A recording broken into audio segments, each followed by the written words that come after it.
Hey everyone! Sadly, the microphone shenanigans continued for me in this episode. I have cleaned it up as best as I can, but again, there might be some moments. But please bear with me because this episode is a freaking blast. So, on with the show.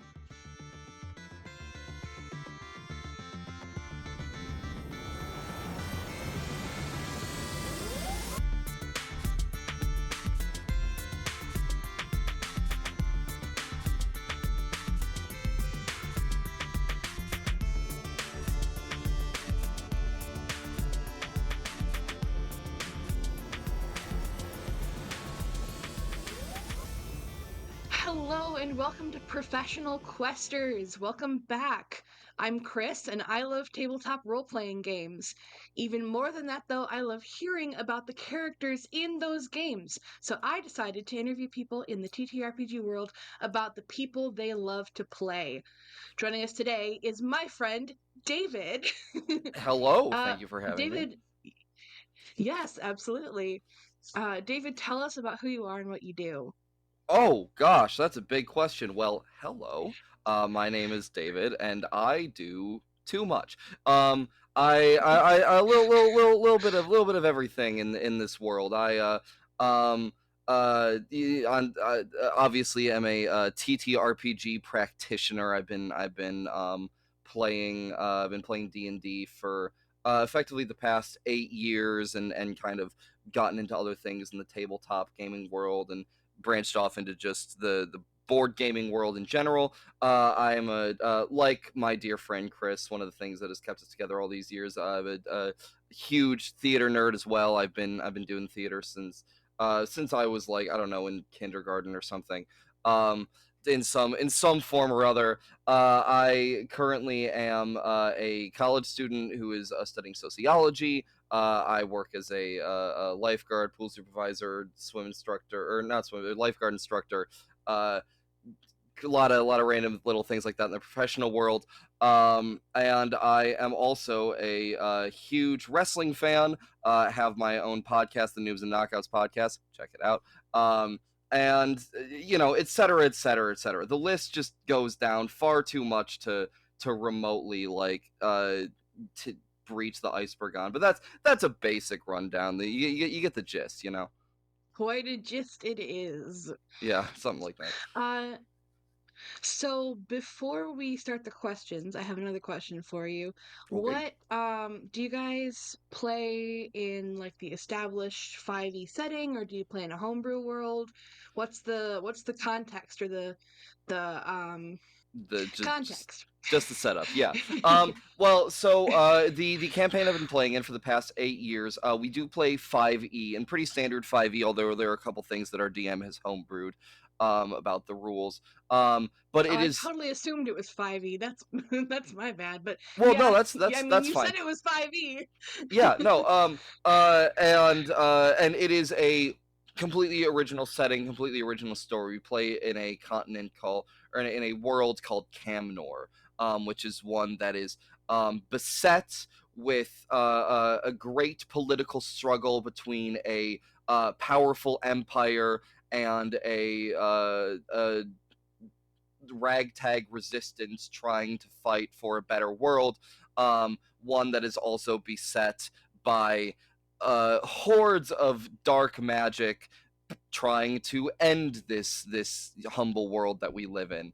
We are actually in the throes of the of our final arc, trying to avert Ooh. the end of the world from all this dark magic, while also juggling all the political intrigue on top of it. So a completely original, vast sandbox of a story that we've been playing around in for just shy of a friggin' decade. Love it. I know the feeling though. I have a campaign I've been in for how long ago was 2018? That was 6 years ago. Yeah. Yeah, I know that long Wild, campaign feeling. wild. Um so let's go ahead and talk about your character. Let's start with class and level, and then we'll move into like physical description and then sort of personality stuff. Yes, of course. So I play Wretched Seadog. He is a level 20 kenku swashbuckling rogue. He's technically level 22, but that's kind of a homebrew thing of our campaign that we can that I can get into later. Um but yes, he is and he stands at a pretty solid like 6-ish feet. I can't remember what I've described my his exact height to be. He is like many kenku. He has a inky black feathers. He with kind of just piercing avian eyes. A similarly dark beak. And he is a man that loves to um uh drip out in a way. He uh my initial concept for him was just Errol Flynn. Was I just want to be Errol Flynn. So he's every his outfits match his bravado. He kind of has, you know, the long flowing pirate cloaks and the full kind of sash laying diagonally across the torso. The pirate hat, the standard kind of big triangular. Um, uh, Quite a few weapons on his in his arsenal, on top of a bunch of random little magical trinkets to help him out. He actually has night vision goggles that he wears, um, and other than that, he looks the standard Kenku. You know, the talon feet and winged arms. Um, just a big old feathery boy with a great sense of fashion. Oh yes, yes, I can tell. Mm-hmm. So this character, this your wretched sea dog, as it were, Wretched Sea um, Dog. Yes, is that indeed. kind of how you would describe him? Is his personality sort of uh reflective of his name? Uh, Actually, no. He's a very kind soul. He is a guy who desperately wants to do the right thing. His name doesn't come from him. So Kenkus, as they are described in the 5e literature, they do not adopt normal names. They are not given names at birth. They kind of choose to identify eventually with a sound that they come to hear, because kenkus, they mimic. A lot of them do not actually talk. A lot of them just mimic the voices and sounds that they hear from without. Um, so his name, Wretched Seadog, if you asked him to say his name for you, he would not say it in his own voice. He would open his beak and a deep, angry, gravelly voice would come out, barking, "Wretched Seadog." He he was actually kidnapped early on in his life from his brood, um, from his nest family, by a marauding band of pirates, and that was not the name bestowed upon him by the man who kidnapped him and de facto raised him, but instead was a uh, a gruff, angry, insulting title that was thrown at him whenever he was ordered around to do something on that pirate ship. And so that is the sound that he came to associate with his identity, and so that de facto, by kind of Kenku nature, became his name. Right, that's I'm just gathering thoughts here. That's cool. That's cool. I mean, it's not Thank cool you. for him, obviously. Ha! Um, it pronouns he, him. He, him. Yeah, he's just a dude. He's a boy. He's just a dude, feathery boy. Indeed, indeed. Um, Uh, so aside from, I'm assuming, like, saving the world and stuff, um what are or were or will be Wretched Seadog's motivations and goals? So, he is now in kind of the back end of his life. He got out of the pirate life eventually, and that's a whole other can of worms we can open later. But he is actually a member of the resistance that I spoke of earlier. He is an officer in this resistance against the Imperium. Um, Again, kind of striving to seeing some of the great heartless injustices that people were capable of, and for a time falling into that life himself. He decided that it was his lot to fight for good, and not only that, once he left the swashbuckling life, he didn't really have much else to turn, and so this ragtag but broad spanning militia of outsiders to the Imperium was kind of the place where he could go and fit in and do something with what he had become. Um, so he strives to basically ensure a just world. He is fighting against a near unstoppable political force that has all but consumed the world in which he lives, and he doesn't like that, having experienced um, great injustice just because the pirates that kidnapped him saw him and his ilk as nothing more than, I don't know, slightly more complicated livestock or objects to be toyed with at their defense. His home was at their expense. His home was ransacked and unspeakable things done to every other person in his brood, and he was taken as a kidnap just kind of on a lark, um, because he was seen as lesser because he wasn't a human. He wasn't of one of these higher races. He was just a stupid, thoughtless bird, and he had seen then how much that idea carried forward, as he became part of this ruthless pirate crew, and he decided that he wanted to put a stop to that in whatever way he could. So he's trying to fight for changing that, for changing how the world views people like him, views the less powerful. And he's trying to use his own power that he was fortunate enough to develop to affect a real change. Sometimes a difficult, violent change, but a change nonetheless. And also on a personal level, this is a man who's trying to find himself. His identity for so much of his life has been defined by what was thrust upon him. Um, Even when he first joined the resistance, he it became his identity because he had nothing else.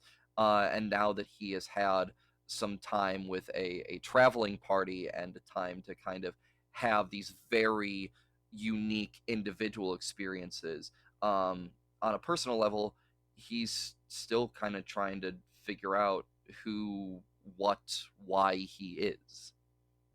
I love how deep that is. I mean, Thank you. obviously, for a level 20 character, like, you would really want something to be deep and thoughtful. I mean, I guess you don't have to, but um Well, what the it, thing is, I haven't had him for all 20 levels. I've had him since I think level 18.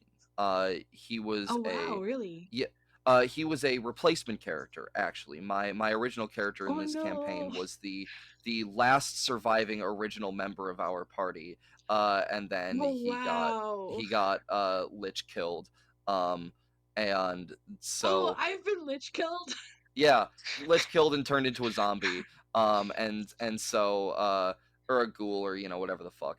And he and so I had this secondary character in the back of my mind as a backup, and so he came in at the level that my previous character was. So I've had him now for a couple of years, 2 or 3 years by this point, but still not the majority of my time that I've been playing. But I kind of, whenever I create a Okay. character, I try to give them a solid reason for being. I try to go into some of those depths just because that is what compels me as a player. Oh yeah, I love that too. I give Thank you. I definitely like to give my characters, I think you said like solid reasons, um, or just like meaning. Like they need to have a reason to be doing something, you know? Correct. Well, and my thing is too with my characters, I kind of tend to go in one of two directions. I either I either like to make walking contradictions. So my original character that Wretched replaced was a half orc bard. You don't see many of those around. Or another one of my favorite characters that I've created was a gnomish barbarian. So kind of fun. Um, Race class combinations that people don't do terribly often, and kind of explore what it means for a character to be like that. Or I have my concept characters. So with Wretched, I had the thought of, I just, after my previous character Edmund had been through so much and was kind of this deeply conflicted, this very obviously conflicted creation. um, I decided to kind of go the opposite and say I just want to, I want to like min max a little bit with like Kenku Rogue, because those are a class and race and class that mechanic wise, stat wise, mesh very well together. You get a lot of the appropriate boosts. Um, and then and then I had the concept of, he wants to be Errol Flynn, but maybe there's something in there that's, it's a facade. Um, or I also have, in a different campaign, I have a Furbolg Druid, which again are a race and class that mesh very well together stat wise. And I honestly, I came up with that character after I learned about the Circle of Spores Druid subclass when it was in Unearthed Arcana, and I just had the thought of having Hmm. a Circle of Spores Druid named Mushroom Man, and I thought that was funny. But then um, a friend of mine started running Icewind Dale, which is the world thrust into a barren ice landscape. I'm like, okay, what the hell would it look like for a Mushroom Man who is like obsessed? He's basically like Swamp Thing or Poison Ivy. He is obsessed with being attuned to Mother Nature, Mother Earth, and serving at her will. What is it like for that for someone like that to be thrust into a barren world of ice? So I either have my contradictions, my apparent contradictions, or my um, concepts that I want to dig into, and Wretched was the latter. Um, so I start with that broad concept, and then I look at all the components that I put together and see how can I string this together into something really compelling. Nice. Nice. Does Wretched Seadog have any fears? Oh gosh, uh, a massive fear of failure for one. It's something he's been learning to overcome recently in the campaign. But the inciting incident that got him into the party was, he went on he was leading a mission for the Resistance with a traveling crew, um, and they encountered a great monstrous unforeseen threat, and all of that crew died except for him. um, and he fully blamed himself. And uh, so uh, approaching failure, especially one in which other people are relying on him, is deeply troubling to him. um, I think he also has a fear of being alone, because he doesn't know fully who he is. He's always glommed onto, um when he had his brood, and then he was abducted into the pirate life. But didn't even though it was for a long time a terrible abusive situation for him, um he still had a crew, something that gave him that sense of identity. And then when he finally left, it's not a coincidence that instead of deciding to strike out on his own, he went and joined another collective. And then once he lost a another troop with that mission he went on, he glommed onto a traveling party. I don't think this is a man that feels very comfortable being alone with himself. Um, and finally, I think he has a fear. He has a fear of injustice. Not only does he strongly, passionately, angrily oppose it, but I think he also fears it too, because he knows firsthand and has seen secondhand, plenty of times, the devastation that thoughtless injustice, um, perpetuated by the powerful, can wreak on other people's lives.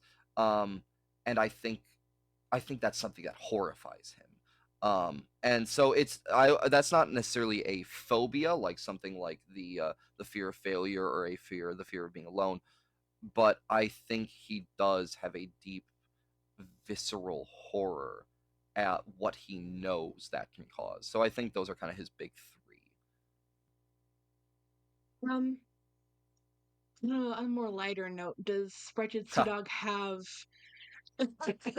like quirks or mannerisms that he displays of any kind? Oh my God! Well, again, this is the exterior that he puts forward, the Errol Flynn facade.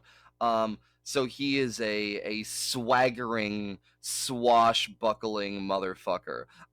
He loves to he loves to taunt his enemies. He loves to speak all fun and cool, and he'll pull out. I remember once we were fighting a slod, and he was using one of his swashbuckling abilities to kind of disorient the slod, and kind of get the slot focused on him so that he was vulnerable to other attacks. And he just started, like, just flagrantly, jokingly, but still, like, flagrantly flirting with the slot, like, you want to dance, pretty boy? Just from across the battlefield. So he doesn't have any, like, particular ticks necessarily, but just every ounce of swagger that he can milk out of something. Um, he actually has a magic item, a sword called Blood Phoenix, which has Ooh. it's kind of this cool, um, semi-autonomous magic sword that he's able to wield on his own, but then he's able to command it to fly around the battlefield and attack people for him. Um, Hell and yeah. the command is supposed to be him yelling "Fly, Phoenix," in order to get it to. But he has gotten it so that all he need do is whistle, for Blood Phoenix. And I think that kind of goes along with it too. Like, he's so cool, he doesn't even need to use a word to command his sword. All he needs to do is go, and all of a sudden it's zipping around. And I just think he thinks that's fun. So it's kind of any kind of that swagger. He's really putting forward as his main kind of outward mannerism, quirk, whatever you want to call it. I love that so much. Lastly, for the basics and stuff, Mhm. did you it, does Wretched Seadog have like any obvious or otherwise kind of flaws? Like, did you build them into him, or are there flaws that he developed over time? Um, or is he perfect? No notes. No, I mean, no. I think the fear of failure gives him an aversion at times to to stepping up when he maybe should. He tends to stay. He has two modes when it comes to planning an attack. He is either like blustering forward, trying to be the guy who is thinking of everything, or he stays bizarrely quiet. Um, and I think that is a hindrance to him and his party. Is his um, kind of unhealthy relationship with leadership, because he's either really in the mood to just take over everything and maybe doesn't think about what other people um, are really saying, or he just lets himself be passive and not contribute because he's so paralyzed by the thought of maybe this will happen again. Uh, that's definitely a major flaw of his, and I think too, like, um, he's just generally like, if you get him in the heat of the moment, it's hard for him to turn the swagger off and turn the headstrong charging forward into everything off. He Once you wind him up, he goes. Um, and it is yet to be something that has like caused like any major failures. Like, nobody in the party has died. Well, there was there were a couple, one or two, like, people went down or whatever, that he blamed himself for and freaked out about. Um, but it is yet to cause like major catastrophe. But I think it is something that's very apparent if you watch him for any amount of time. Is he he is very quick to that kind of um, heat, headstrong, or like, strong-willed, whatever, very very passionate, um, and doesn't always know when to stop, or on the flip side, doesn't always know when to start, when to speak up. Um, so I think he has yet to discover that healthy middle ground. That is definitely something that, like, honestly, I kind of struggle with on a Yep. personal note. I have a lot of like all or nothing thinking where like either, I don't want to do anything because I'm terrified, or like, okay, if I gotta do this, I gotta do it. Yep. It's So, something I also greatly relate to on a personal level. I'm sure that's part of me sneaking in there. and that's called character bleed. Yep. I actually have never heard that term before. That's cool. I think we have talked about most of his backstory with, the Brood and then the pirates and then the The resistance. there was a I can't think of words You're today. fine. I get it. I know what that's like all too well. Um, Hmm. I will say there is one aspect of that backstory that I have not really touched on, is as part of his time with the pirates. He spent a lot of time as, just the lowly wretched Seadog. Um, but there did come a point in which he ended up, uh, after time, ingratiating himself with the crew and eventually even the captain, and becoming a trusted officer on the ship. And it was only, at a point where things kind of started to go too far for him and he realized what he was becoming, that he, uh, one night, got his captain drunk, his captor who had become his mentor, slit his throat and left the ship. Um, so that is the As you one do. thing. Yep, as one does, As you do. as normal life, normal, no, this is fine. It's he's sitting in So a that's kind apartment of that's on the fire. This is secrets. fine. Yeah, so that's kind of his secret surprise tool, for later, is that kind of missing piece that he doesn't really talk about. Um, so I believe we touched on this a little bit, but about like the concept or the inspiration behind Wretched Sea Dog, what was the first thing that came to mind when you decided to make that character? I know you said you were talking about like you wanted to sort of switch it up from, the walking contradiction of sorts. But what brought to mind, yes, I want a kenku, yes, I want a rogue, like specific details? I mean, I think it was kind of learning about some of the expansion materials as they came out. Was I heard about the swashbuckler class, and I thought it sounded just fun to that was like a flavor of rogue, because that's not what you think about when you think rogue. You think the thief, you think the assassin. Um, you don't necessarily think pirate. So I thought a that was just kind of fun and unique.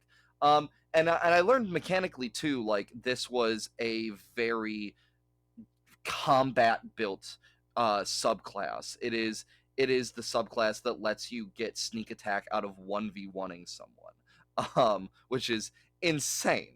Um, and That's and so impressive. I it's phenomenal. I love how broken sneak attack is in 5e. Um, and with swashbuckler, it gets to be even more broken. It's great. But I think it was the fact that that was such a mechanical subclass. In that it was built on really focusing on um, improving one of the core features of the rogue class. I think it was that kind of decided, okay, I had my fun with just building a character that was whatever the hell I wanted it to be. I think I want to play around more with mechanics now. I think I want to try to min max a little bit and stack things. Um, and I knew about the Kenku subclass, and I love playing with expansion materials because I don't know, I'm a friggin' hipster or whatever. So I knew like we had the Volo's Guide to Monsters, and I thought a lot of the new races that introduced were really cool. And I was looking around, and I was just like, oh wow, this Kenku race pairs insanely well with the rogue. So that was me trying to kind of build that mechanical um, uh, uh, monstrosity, as it were. It was just stack everything I could, and additionally, what I ended up doing was, so one of the things that we've homebrewed in my campaign is the way in which you can adopt feats. Um, so in our campaign, instead of taking feats you're only able to option to take them at certain levels where you would otherwise get ability score improvements.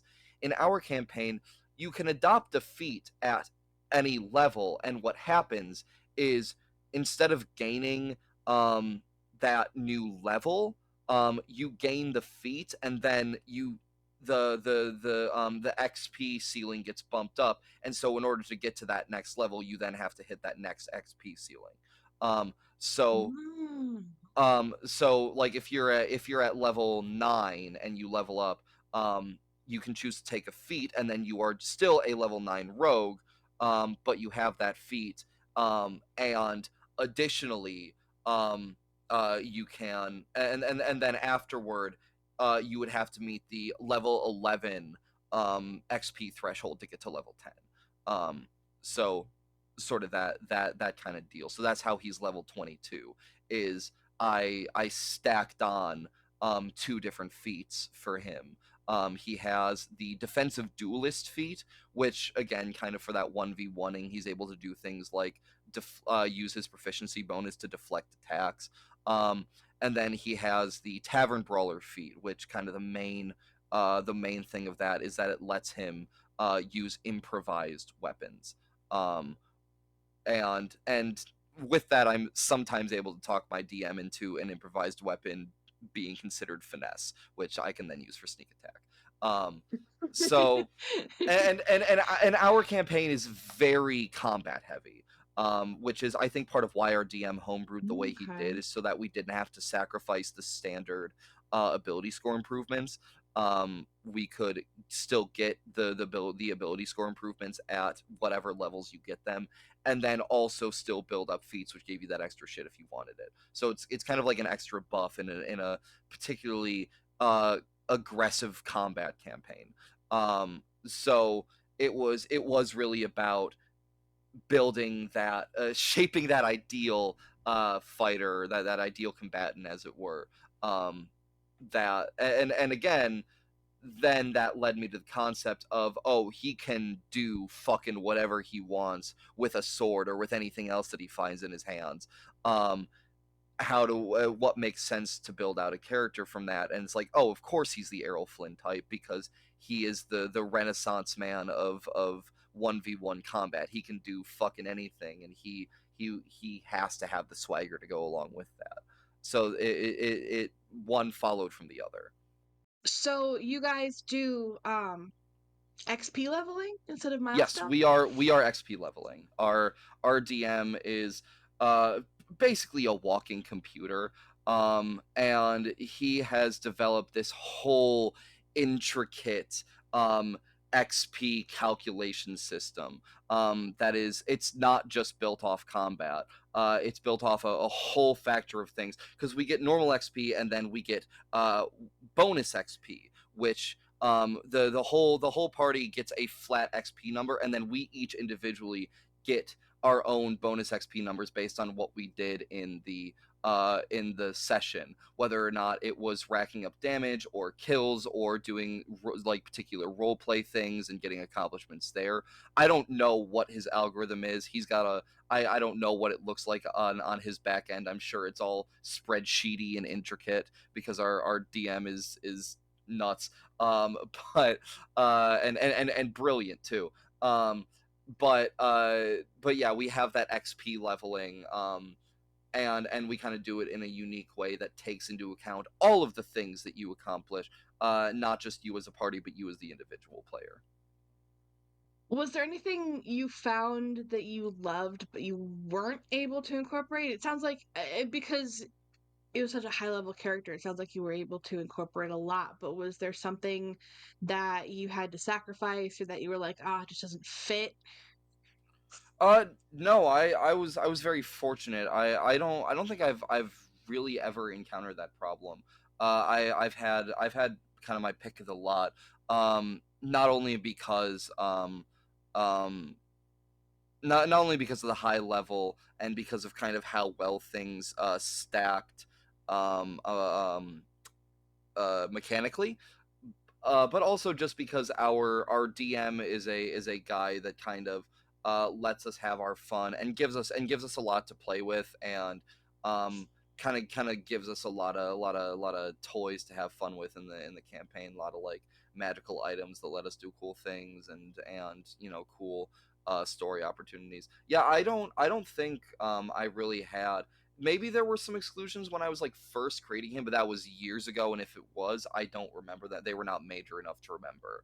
Um, it would have probably just been like the trial and error of building, of just seeing what I can build into a character. But no, I was fortunate enough that I was kind of able to get, um, yeah, I think everything I wanted out of him, which was very nice. Nice. So what do you think? I mean, in a world full of bajillions of characters and stuff, what to you sets them apart in your mind?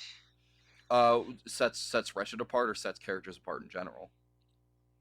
Uh, it sets Wretched apart, but also like, how do you value your characters feeling like they're unique or stand out, or do you sometimes like to design them to just kind of be who they are? I mean, I do value getting to create something unique. Again, that's kind of my whole thing with either the walking contradiction or the concept characters doing things that are not terribly common. The half orc bard, the gnomish barbarian, and building what I can from there. Um, but I also recognize that um, no matter what, um, you're going to be building on pre-existing tropes that have been around as long as the game itself. If you know, and far earlier than that in the storytelling and fantasy tradition. Um, I recognize that I am probably not the first guy to do the secretly insecure swashbuckler, or the my my gnomish barbarian who is essentially just Johnny Bravo. Like I'm drawing like you know, like a cool dude barbarian. So instead of doing like the rage monster kind of being like, he's smooth and everybody thinks he's cool and hey, man, I'm pretty. Mm, um uh, I doubt I doubt I'm the only person who's ever done a barbarian that's not just standard rage monster barbarian. Or like I mentioned Mushroom Man, who I literally said is like, yeah, he's basically just like Swamp Thing or Poison Ivy or something. I recognize that I'm building on tropes. I think what matters to me is creating something that I am interested in, and a lot of that interest can come from doing something unique, something I have yet to see put forward in D&D in the way that I'm putting it forward. I wouldn't just want to create a copy of something that's come before. But I so, and again, I find it fun to kind of do the more unusual combos of race, class, etc. Um, but I think what matters to me more than just flat uniqueness is building out something that interests me in the character's story. Um, Giving myself something to explore, or something to just have fun with. Um, it's not so much about like being the only person to have ever done X, Y, or Z. I don't pretend to be that. I like that much of a galaxy brain thinker to be able to somehow come up with the character that nobody else has ever dreamed up in their lives before. It's oh about yeah, it's about the yeah, no. concept. It's about what I can find that interests me, and what I can find to have fun with. And sometimes that looks like unique, weird hipster shit, and sometimes it's just I get a silly little idea in my head and I want to run with it. Simple as. Awesome. Um, is there a difference between how Wretched Seadog was intended at creation versus how they ended up being once you started playing them? I think I think it wasn't so much difference as development. He did not have as much of a chip on his shoulder when I first envisioned him back when I was still playing my original character. Um, I was thinking of going like really crazy in on the Errol Flynn of it all, and like maybe some insecurities come out. I didn't know what those insecurities looked like. I didn't know where they came from. And he did end up being more tragic of a character than I initially intended. I think my first conceptualization of him was a bit more silly. Um, and he certainly does still have plenty of his silly moments. Again, that swaggering bravado is so fun to play with. Um, but I think the tragedy to be found in him um, came out a bit more, especially as I conceived of him more and more as someone to relate to my previous character, someone who had a connection to my previous character, who himself was very tragic and also tied into this resistance. Um, I think not so much, oh, he turned out so different, but he developed more, as the reality of playing him approached faster and faster. um, and I kind of got to discover those layers that I was very much not originally thinking of. Nice. I love when that happens. Right? Yeah, Those, it's I think so, it's a very natural process to have happen. for sure. And it kind of, development to me always feels really fulfilling because, like, Hmm. Agreed. it's like it's like taking a stick figure and giving them muscles and a face and hair and clothes, and like you're turning something that is basic into something that is cool. Not that stick figures aren't cool, but like something No, that but is in the metaphor literally fleshed out. Um Hmm. uh,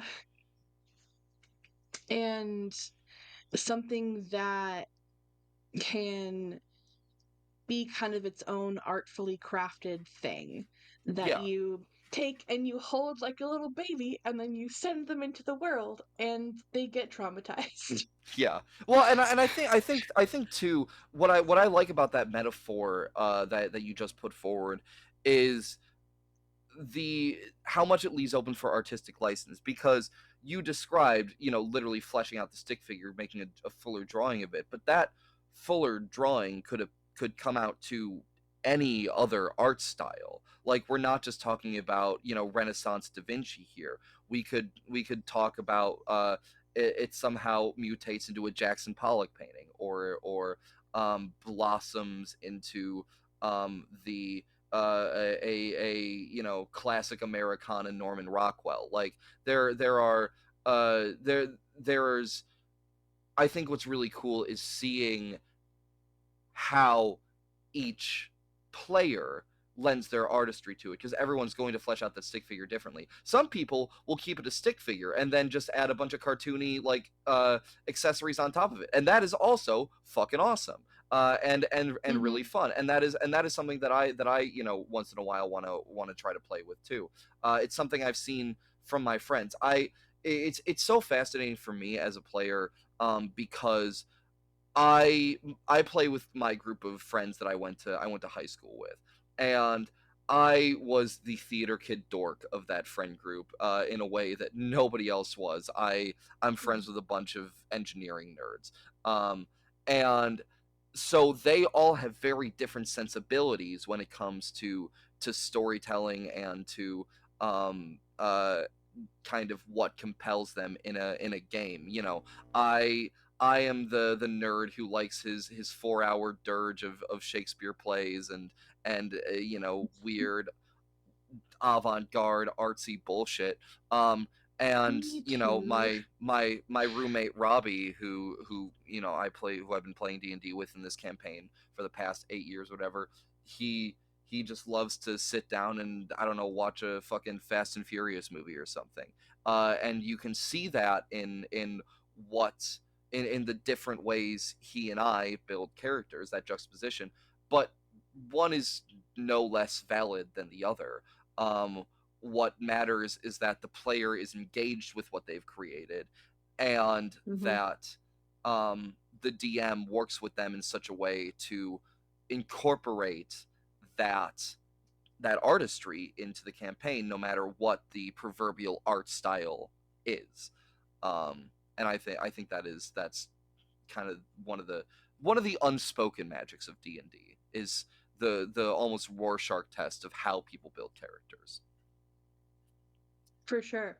For sure. And I think it's a testament to one of the strengths of a good DM is being able to incorporate all of those different character styles into, like, it doesn't have to be seamless, but it has to feel, I think, like it recognizes your character and Mhm. validates your approach. I agree wholeheartedly. One question that I have about the fact that you play a kenku, um, did you have a plan going in for that kenku language barrier thing, or is that something you figured out as you went along? So that was part of the building of my backstory, because I decided that I still wanted to be able to speak fluently. I This campaign was not one in which I felt it was appropriate, or that I felt comfortable limiting my speech like that. Um, just kind of the nature of how meticulously we need to plan out things for combat and the like. So I kind of built into his backstory that he was essentially abused into speaking fluently. Like, um you're gonna learn, or you're gonna die trying, sort of, from his captain.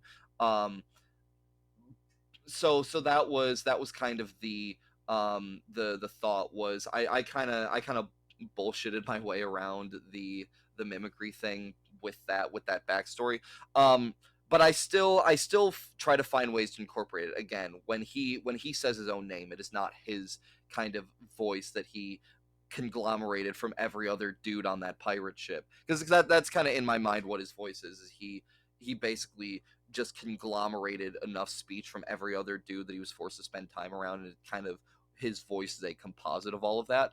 um it is the distinctive voice of his captain. And in his more emotional moments, his more passionate moments, etc., that can uh, what I incorporate is that can kind of almost glitch out. He will simply make an animalistic bird cry, or he will slip into the voice of somebody else who he deeply cares about, or something of that nature. Is that it is because regular, quote unquote, regular fluent speech is something that was thrust upon him. It's something that, while he has become extremely adept at it, it's something he still has to think about it. When he is in tough spots, that's when it kind of starts to glitch out, and it is yet to cause any like major language barriers between him and his party. Like, he's always able to like collect himself, and it doesn't necessarily stunt his speech as much as it switches his voice, and you can see more of that mimicry coming out.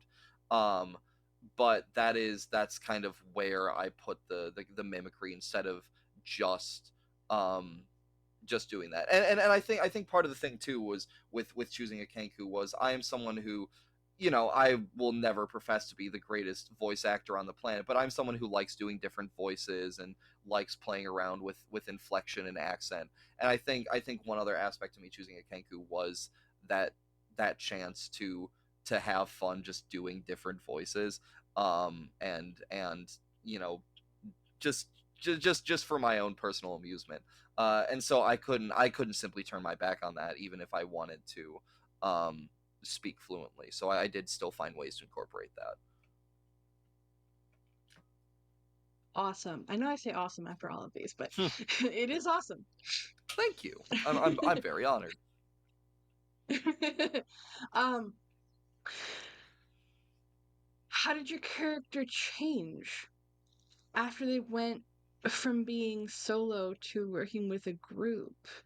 I know you mentioned, I guess they weren't solo, were they? Mm-mm. He was never alone. Um, but he has encountered support in this party that he has never really found anywhere else. I remember one of his very earliest adventures with the party. Um, Something happened that made him flash back to his giant failure that brought him to the party in the first place, and he started freaking out. He started effectively having a panic attack, and it was another member of the party like was able to recenter him. And kind of talk him through. And that was something I don't think he had ever experienced before.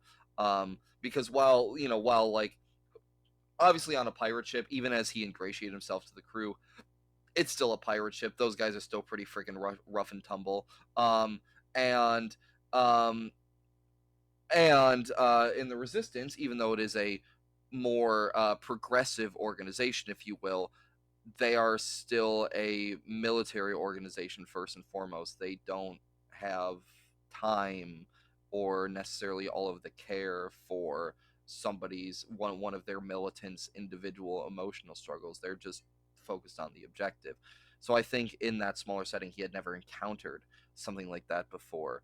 And I think it was I think that is kind of the major changes he has found. Even though he's been surrounded by others for all of his life, this is the first place in which he's found that support he really needed after everything he's been through. It's kind of the big major difference, is people who will express care about him and have a vested personal interest in seeing him be okay. That I really do love.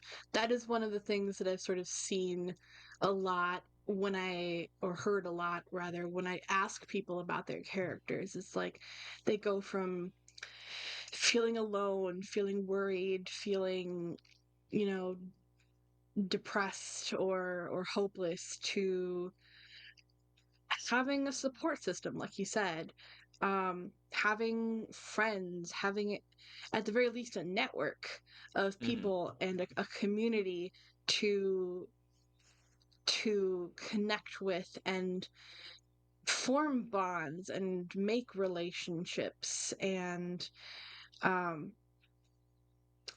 and better their lives, which is really cool. And I think that's something very fundamental to the sort of party, D&D thing, is that it's communal role playing, but it's also you're role playing a community. Yeah, and that's probably why D&D and its many um uh the many things that have derived inspiration from it has stuck around as long as it has. It is Yeah, you can kind of go with the trope of, it was when it first started out, it was the game for nerds, and this was the way in which the maybe social outcasts can come together and find that community. But I think it expands far past that. I think for anybody, even if you are someone who is exceedingly well connected and extroverted and everything else, um, there is a comfort I take in sitting down every Sunday night to be with this group of people and have this specific connection, even if it's for a silly little game where we're playing fantasy stuff. It feels like home, and I think there's something compelling in that you just can't get in a lot of other experiences you can have in your life. Um, it's so accessible, and so communal, and I think the combination of those two things has contributed so much to the longevity of the tabletop gaming tradition.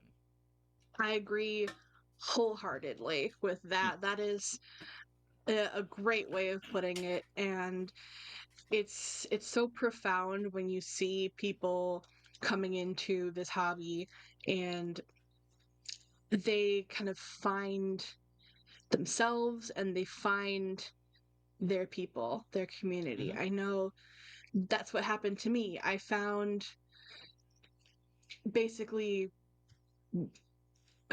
I definitely found a big part of myself in D&D, and then as I have grown and explored in the various worlds I've played in, I found lots of different people. I've gone through many different groups, and I found where I wanted to be. And that's partially how this podcast was born. I tried so many other things in my life, and the thing that always made me happy was D&D. So Hmm. I was like, well, why don't I try to make that the thing I do? Fair enough. No, I think that's exceedingly valid, and it really does. That journey of discovery that you talked about, combined with the communal aspect, you are discovering yourself in this safe, supportive communal environment. And there's kind of no better way in which, or no better place in which to discover yourself than to do so around people that want to see you develop and will support you through that development. Um, I think that is another hugely important aspect to it too, is not just having the community, and not just having the accessibility of such an activity, but but yeah, this can go, it can be an avenue for self discovery in some way or other. Um, Even if it's just as simple as, oh, I've discovered that there's this kind of new dorky thing that I like doing, and it's called D&D. Um, Being around other people that you can share that with, it's you're not alone. You're given people to connect to immediately as a built-in function of the activity itself. Um, it's just if you'll pardon the corniness, it's a great bit of min maxing, as it were. Um, No, that's perfect. That's perfect. It's a way to min-max in a way that doesn't annoy other players. Literally, the real min maxing was the friends we made along the way. Thank you, thank you. I'll be here all week. Oh my god. Okay, I gotta write down. That's the title of this episode. Yes. So lastly, for the questions for you, David. Mm. That's not true. Oh, oh. um, no, this is the penultimate question for you, David, actually. Ah, you lied to Um, me. I've betrayed you, I'm sorry. Top 10 anime Um, betrayals. How dare you? um, what's your favorite story of Wretched Seadog, or one that stands out the most? Oh boy. Um, Man, this has been. I have an answer, but it's a heavy answer, and I've been so heavy this episode. I want to see if I can think of a fun one. Before I get into that. Before Oh you break gosh. our hearts and make us cry? Before, yeah. See if I can alternatively think of a more like fun story. Oh come on, give me something. A lot of the really funny ones I can remember happened with my last character. Um. Uh did anything fun happen on the astral sea? Uh, uh,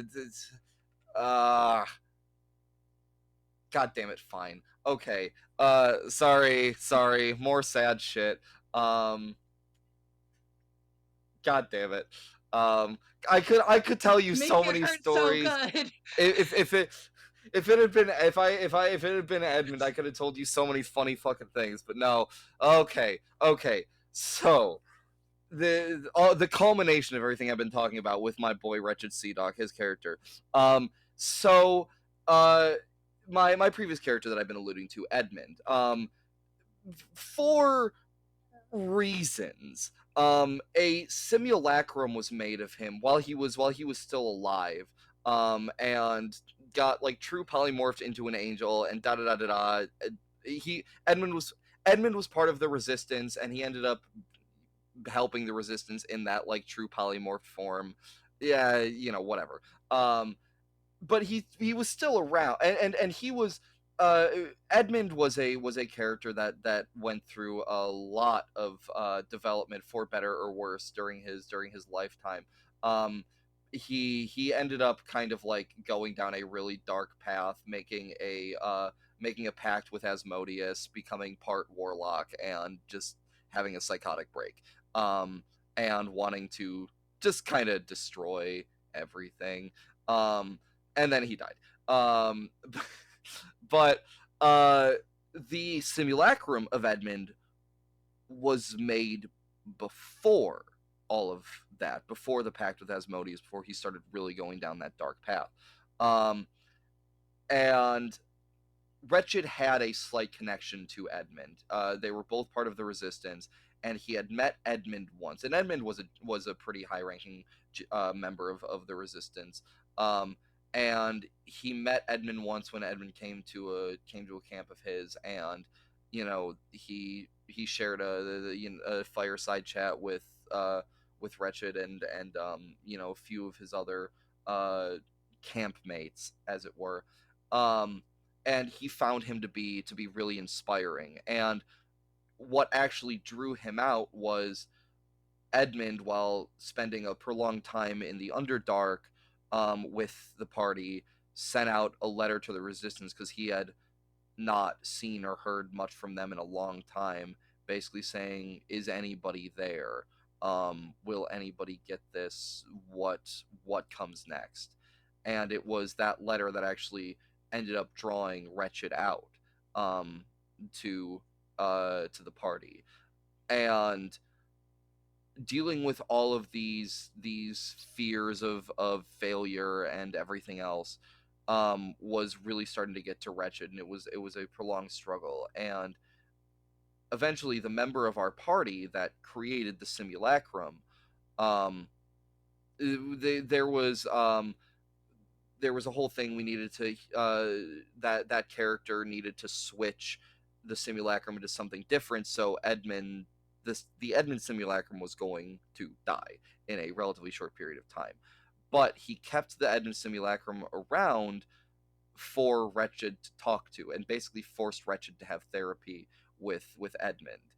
Um, and it led to my DM basically telling me to have a conversation with myself during a session as my two characters, and I puzzled a little. I knew about this ahead of time, and so I puzzled a little while on what to say, and I wrote down a few notes, and eventually what I came up with was, Wretched confronting his hero in a way, knowing that the original version of his hero became something really monstrous, and contending with that and contending with his own personal failures and asking, what is the point?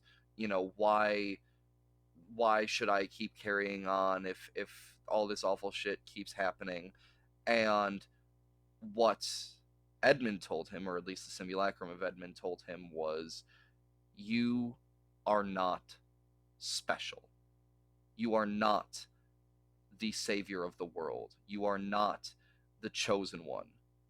You are a kenku from a tribe far, far away, and now you're part of this traveling party, and you've been all these other things through your life. So stop expecting yourself to be the chosen one. Stop expecting yourself to be the greatest thing to happen to this world. You are not, and you're never going to be, and pretty much nobody is unless some fucking prophecy tells them otherwise. And telling yourself that you should be that thing will destroy you. It's what I think destroyed the original version of Edmund. And that's something that really kicked off this new thrust of development for Wretched, is getting to have that talk. It was a turning, like the major turning point in his character, and it was a really cool moment for me, kind of getting to have that bit of closure between these two characters that I built that had this connection, and also coming up with that advice was actually really kind of personally helpful to me too. Like, that is something that I have now repeated to myself and others as advice, um and that is the moment in Wretched's story, to kind of counteract all the shit that he had dealt with previously, and it set him on kind of the path he's on now, which is heading toward healing, which is a very nice thing to get to play out. That's incredibly beautiful and profound, and Thank you. A plus. Thank you. I was very proud of that. As you should be. Okay, now we're on to the last question for David. Yes. What advice would you give Wretched Seadog? Oh, I know man. we just talked about advice, but what advice would you, David, give? Oh, boy.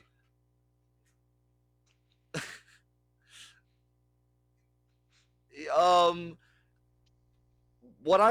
think what I would personally say to him is, honestly, to maybe get a little more silly with it, don't feel guilty about the fun that you have.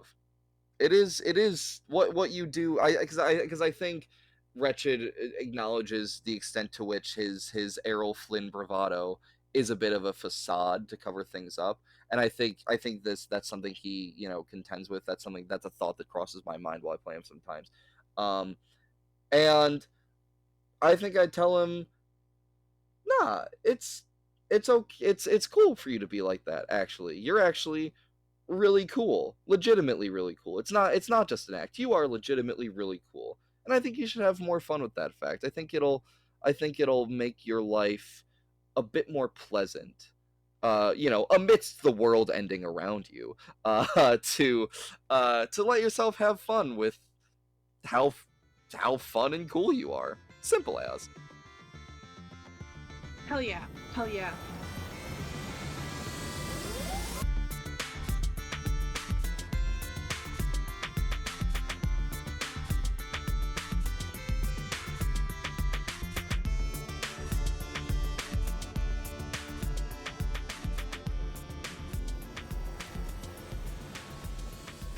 So, now, once again, we move over to our other special guest, Wretched Seadog, played by David.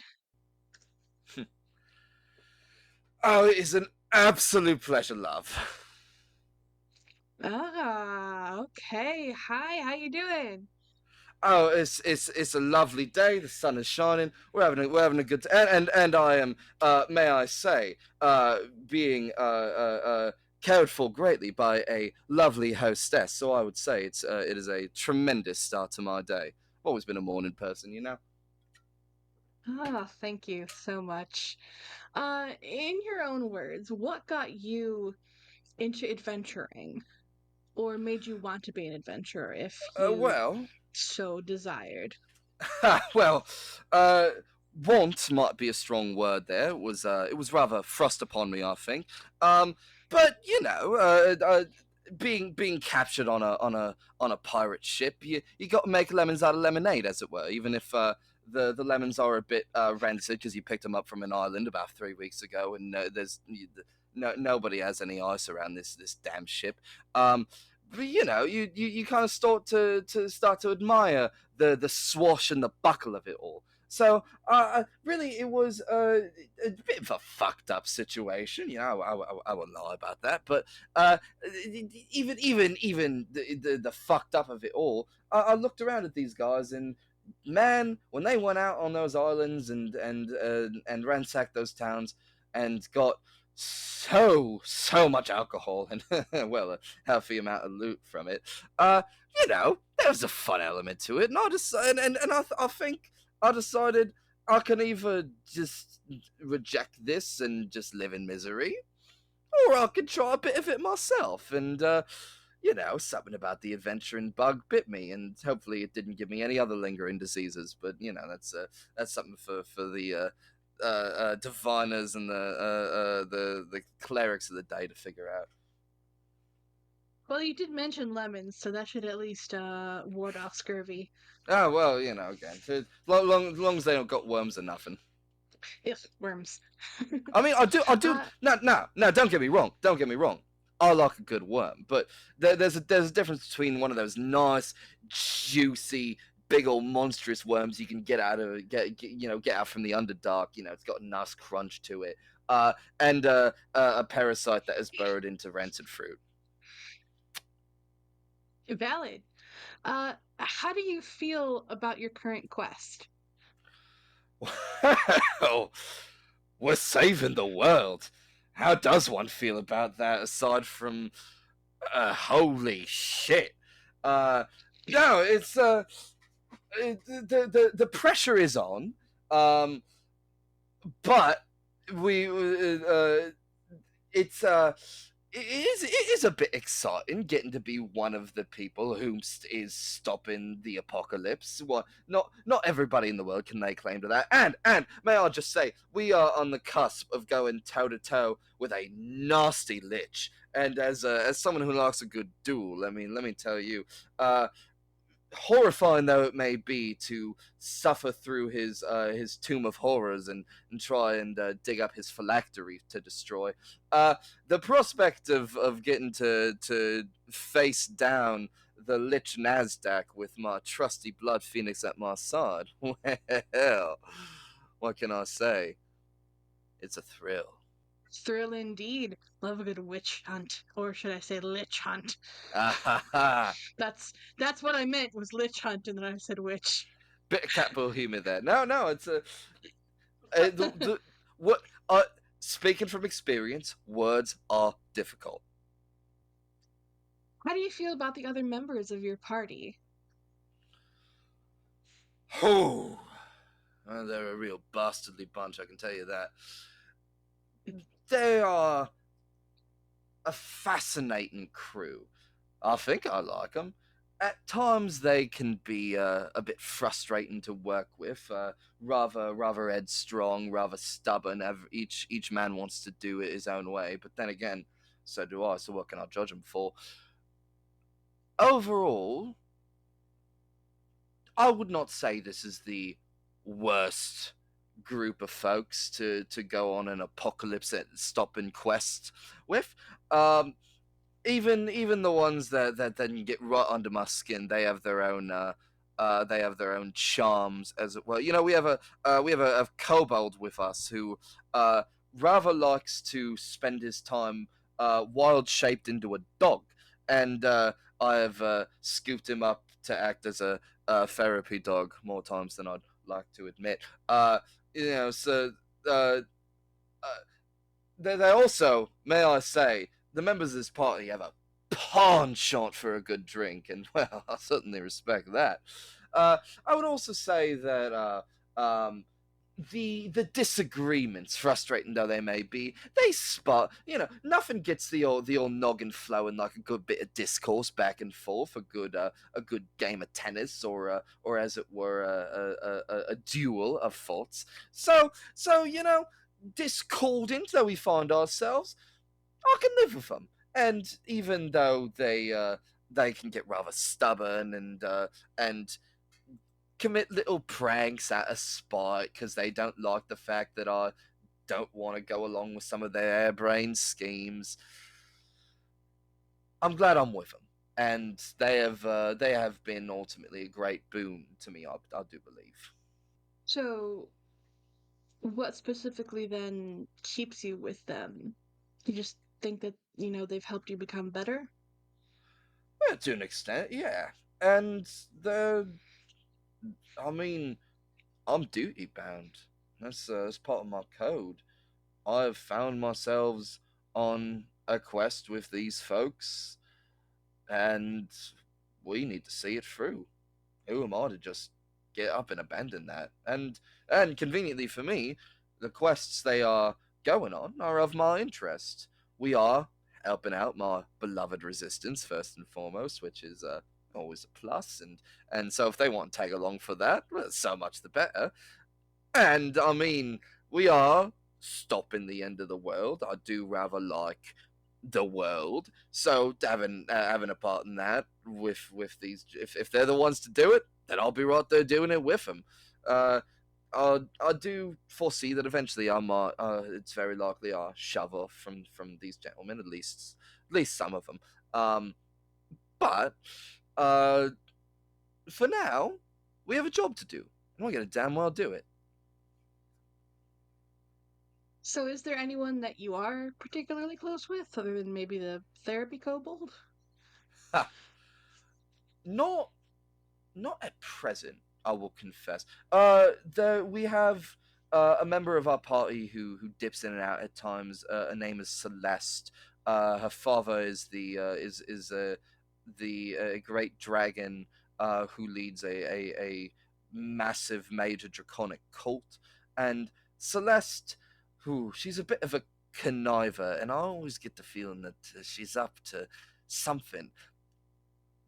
But she's so damn nice to me. She's the one that made me go to goddamn simulacrum therapy. And I can't. Even though every one of my senses tells me that she's just ready to stab someone in the back as soon as it's convenient to her, god damn it, I can't help. I can't help but like her. I do enjoy her. Now, we do have a fallen member of the parties. He is no longer with us or with anyone other than the spirits, who I was rather fond of. Another kobold, actually, by the name of Mud. He was a part of the dragon cult, and the Tastraz dragon cult. That's the name of the dragon. It's the dragon Tastraz, and he and I think he had some kind of task that had to do with organizing kobolds, or working with them, organize, kind of getting other kobolds together for something, and it somehow snowballed into him wanting to fabricate, if you will, his own kobold Bible. Was this steeped in any real religion? No. Was it a hugely self-serving venture with a lot of teachings in there that were meant directly to benefit him and his penis? Yeah. Did I sign on?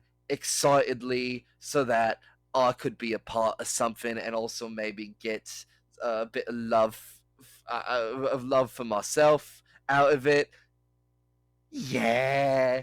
So he was my Bible buddy. We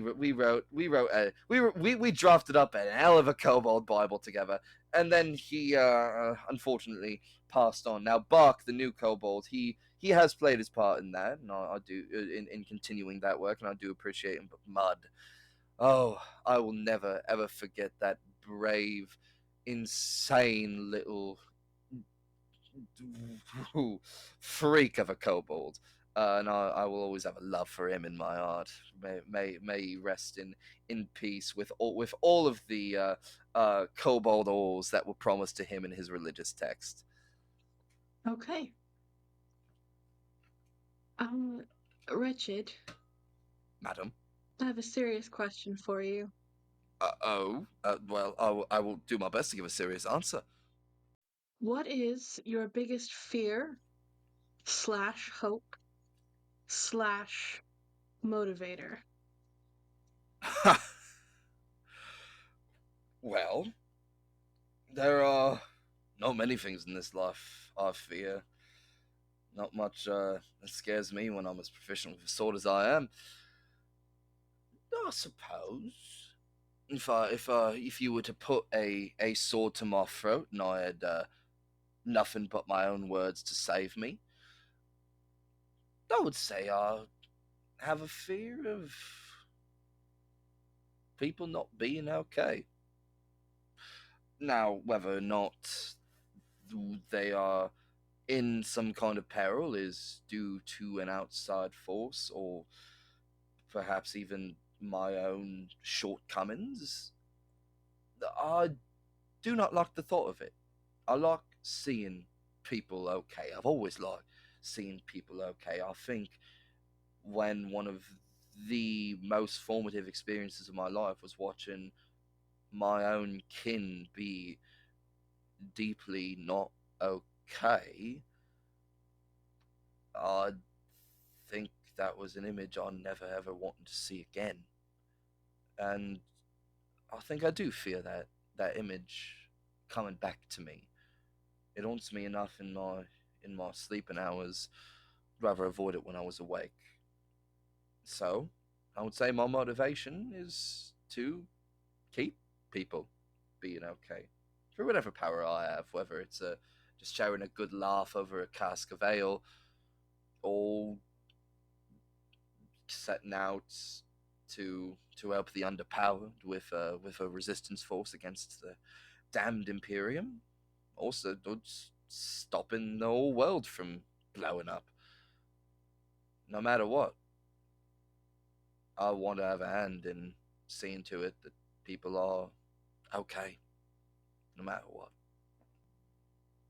What is your proudest moment so far? Huh. Oh, that's a good question.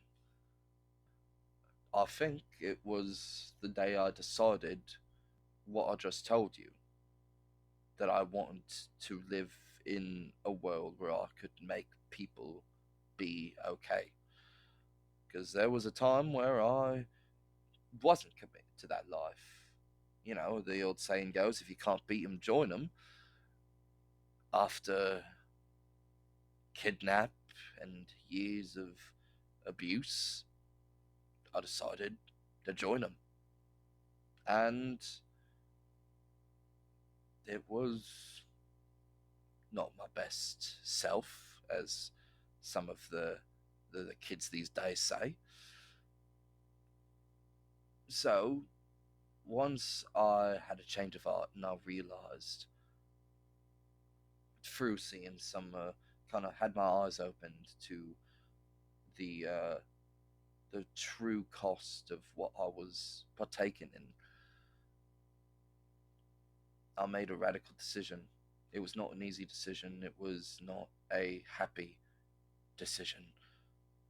And it's one that could very well, even all these years later, bring great peril to me in the future if the people affected by my decision ever find me again, I did that at great risk to myself because to me,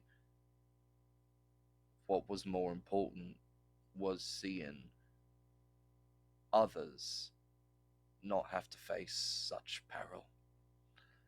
And I think the day that I decided to commit myself to that was one of the best days of my life, and I am entirely convinced that I made the correct decision. So, I don't think that gets much prouder than that. Even if I do slash that damn lich from fore to aft, still won't be as proud as the day that I set myself on the path where I would have that opportunity in the first place. If you could change anything at all and have it stick, what would it be? It can be big, small, now, then, here, there, anything.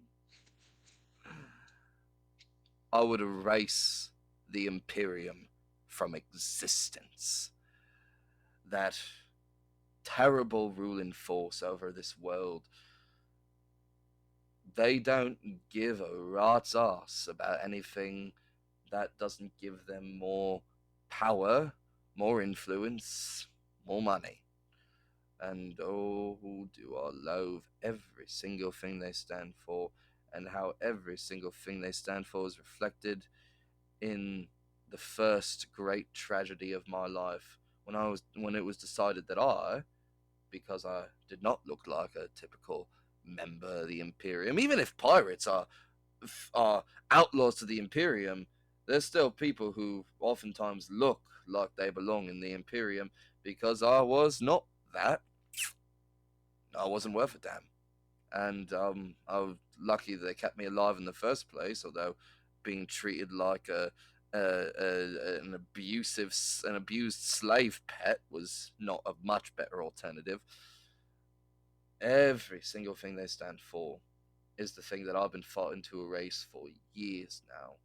And if I, much as I like a good fight, a good mission to go on, if I could just snap my wings together and erase them from existence, I would do so without a second damn thought.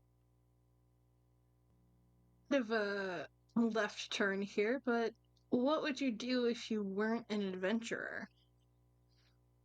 Ooh, if I weren't an adventurer, what would I do? Well, there's two answers to that question. If we're asking what I would do if I would not set on this path to begin with, I would just be an humble family man in an avian village somewhere, just doing my thing, whatever that would be, as a slightly more someone with a slightly more normal life, not so affected by such tragedy. But let's say, wretched as I am now, if the adventuring were all to just go away, you know what I'd really like to do? I'd like to become a traveling athlete. Someone who gets to go around performing, maybe in circuses, or maybe just in my own productions, getting to show off every single skill that I've developed in my time. Let me tell you, even though I'm a bit of a flightless bird, no one can glide through the air out of a crazy high up backflip like I can. Let me tell you, and the chance to take my sword skills and maybe make a bit of a dance out of them, really do something flashy to show off. Well, that's my bread and butter already. If I can do so for a paying audience, so much the better. So if I could just give it all up right now with everything I've become, traveling circus performer doesn't seem all that bad. I mean, I suppose Join that the in itself is of bards. its own, exactly my own the own inspiration. Edmund himself, he was a bard and a rather talented one at that. Uh, I have no doubt I'm slightly influenced by his own aptitudes. But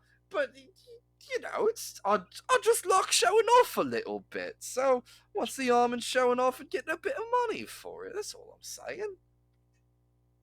No harm in that. Hmm. All right, lightning round. Oh, I better put Favorite away my color. swords. Those are favorite color. Oh, I'm gonna say, oh, fucked up as this is, a nice rich pirate ship brown. You know those boards, this type of wood boards you get only on a pirate ship. That color, much as it's associated with such terrible things for me. Oh man, is it a nice color? Favorite animal. I mean, uh, rather a fan of birds, you know. Shocking, I know, but um, what's a power you wish you had? a power I wish I had, aside from everything I got already. You know, you know, I've always loved the way a dragon can just spew fire from their mouth. If I could do that, along with everything else, oh, I would be unstoppable. Either that or well, probably any other power I'd wish for might be a bit more crass and not fit for air. So I'm gonna stick with the more wholesome answer of fire breathing, completely wholesome and non-violent, non-objectionable. Yep, yep. Would you rather fight one horse-sized duck or 100 duck-sized horses? One horse-sized duck? Are you kidding me? What am I? I got a few swords. What am I gonna do with 100 little bastards like that? No, no, no, no, no. I'm taking on a right proper one versus one duel. Those hundred little duck-sized horses can go fuck off to someone who can conjure the proper offensive magic against them.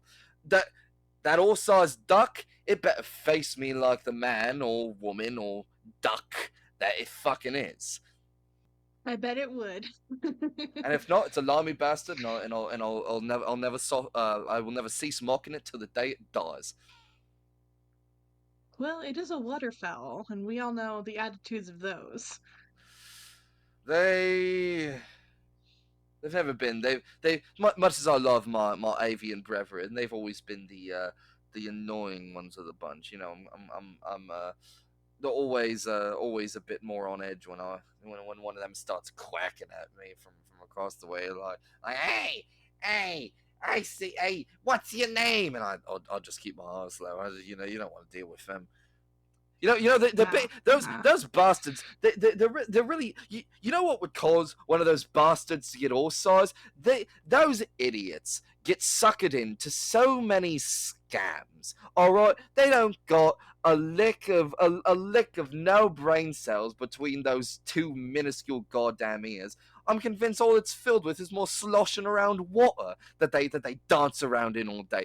They get suckered into they would get told that this elixir would give him the greatest powers of the universe, and then it just make him the size of a goddamn horse. That's how they get that size in the first place. So much the better. Going one on one with a stupid ass duck that I could not only cut from four to half for trying to take me down, but also just humiliate in front of all his stupid ass brethren. The easiest choice in the world, may I just say. Not to go on a whole personal tirade. I'm sure there are some lovely waterfowl out there, but I've yet to meet them, so they can all go fuck off. And stop falling for every random arcane salesman that comes your way looking to make a quick buck. Thank you. Okay, now I'm done. Okay, okay. Um, Last question. What advice would you give your player? What advice would I give my player? Be bold. You kidding me? This man goes around always so worried about who's thinking what of him. None of that. No, no, no, no, no.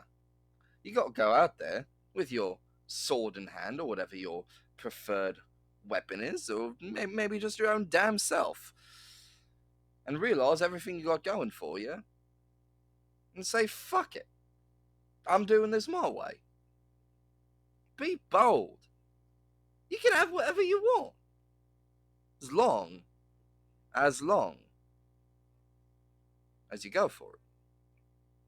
And sometimes you might stumble along the way, and that's something you got to deal with. But man, just be bold. Just be bold. Thank you so much, David, for being with us today on Professional Questers. Thanks so much for listening, everyone. The link to David's podcast, Noobs and Knockouts, will be in the description. Yes, the If you Noobs wanna and Knockouts support- podcast. Yep. If you There we want go. to support if you want to support Professional Questers, you can donate through Ko-Fi at ko-fi.com/profeshquesters, or you can subscribe to a monthly tier there or on Patreon to get lots of good bonus content and rewards. Links in the description as well. All links to everything will be in the description. You can also follow us on Instagram at Professional Questers, Twitter at ProfeshQuesters, and join our Discord at the link in, you guessed it, the description. Yay! Have a wonderful day, everyone, and I hope your adventures are always good ones.